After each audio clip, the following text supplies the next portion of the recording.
ద్వితీయోపదేశ కాండము 13వ అధ్యాయము. ప్రవక్తయే గాని కలలు కనువాడే గాని నీ మధ్య లేచి నీ ఎదుట సూచక క్రియనైనను మహత్కార్యమునైనను చేసి నీవు ఎరుగని ఇతర దేవతలను అనుసరించి పూజింతము రమ్మని చెప్పిన ఎడల అతడు నీతో చెప్పిన సూచక క్రియ గాని మహత్కార్యము గాని సంభవించినను ఆ ప్రవక్త మాటలను కలలు కనువాని మాటలను వినకూడదు.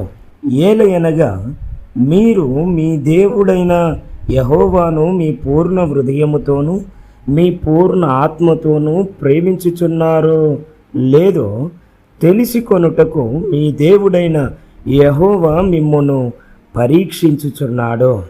మీరు మీ దేవుడైన యెహోవాకు లోబడి ఆయనకే భయపడి ఆయన ఆజ్ఞలను అనుసరించి ఆయన మాట విని ఆయనను సేవించి ఆయనను హత్తుకొని ఉండవలెను. నీవు నడవవలెనని నీ దేవుడైన యెహోవా నీకు ఆజ్ఞాపించిన మార్గములో నుండి నిన్ను తొలగించునట్లు ఐగుప్తు దేశములో నుండి మిమ్మును రప్పించి దాస్య గృహములో నుండి మిమ్మును విడిపించిన మీ దేవుడైన యెహోవా మీద తిరుగుబాటు చేయుటకు మిమ్మును ప్రేరేపించెను గనుక ఆ ప్రవక్తకేమి ఆ కలలు కనువానికేమి మరణశిక్ష విధింపవలెను. అట్లు నీ మధ్య నుండి ఆ చెడుతనమును పరిహరింపవలెను.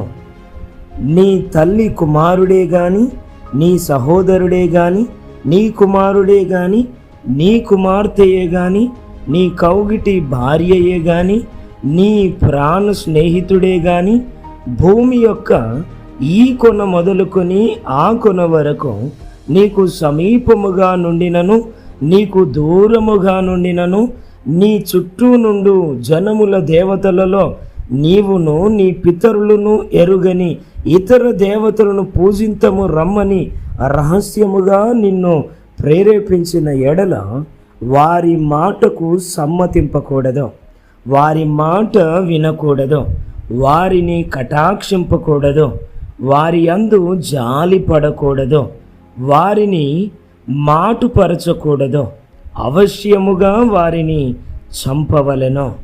చంపుటకు నీ జనులందరికీ ముందుగాను నీ చెయ్యి మొదట వారి మీద పడవలెను, రాళ్లతో వారిని చావగొట్టవలెను.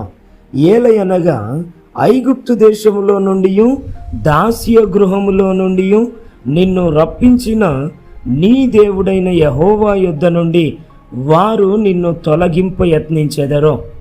అప్పుడు ఇశ్రాయేలీలందరూ విని భయపడుదురు గనుక నీ మధ్య అట్టి దుష్కార్యమేమియో ఇకను చేయకొందురు.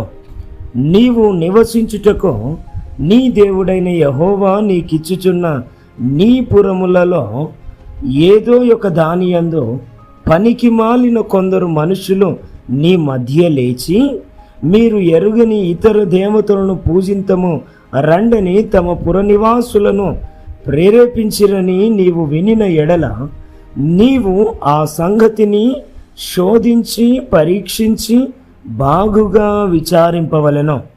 అది నిజమైన ఎడల అనగా అట్టి హేయమైనది నీ మధ్య జరిగిన ఎడల ఆ పురనివాసులను అవశ్యముగా కత్తివాత సంహరించి దానిని దానిలోనున్న సమస్తమును దాని పశువులను కత్తివాత నిర్మూలము చేయవలెను.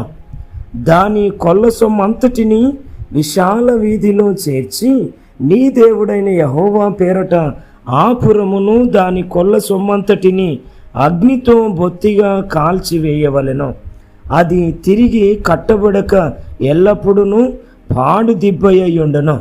నేడు నేను నీకు ఆజ్ఞాపించు ఆయన ఆజ్ఞలన్నిటినీ గైకొనుచు నీ దేవుడైన యెహోవా దృష్టికి యథార్థమైన దాని చేయుచు నీ దేవుడైన యెహోవా మాట వినునప్పుడు యెహోవా తన కోపాగ్ని నుండి మల్లుకొని నీ యందు కనికరపడి నిన్ను కరుణించి నీ పితరులతో ప్రమాణము చేసిన రీతిని నిన్ను విస్తరింపజేయునట్లు నిర్మూలము చేయవలసిన దానిలో కొంచెమైనను నీ యొద్ద ఉంచుకొనకూడదు.